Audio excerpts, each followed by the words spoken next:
received a package today. These are my Viking Crusaders shocks. As you see, I ordered from UPR, and these are sexy, man.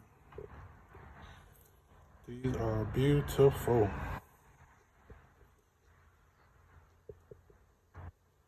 Beautiful.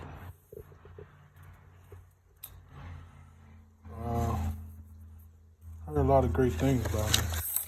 I chose these over coilovers. One, because I'm cheap, and two, they get the job done. They work. They do what they're supposed to do. So,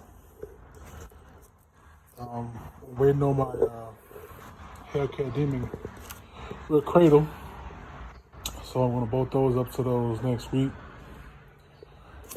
So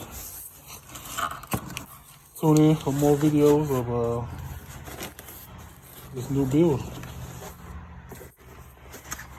Peace out.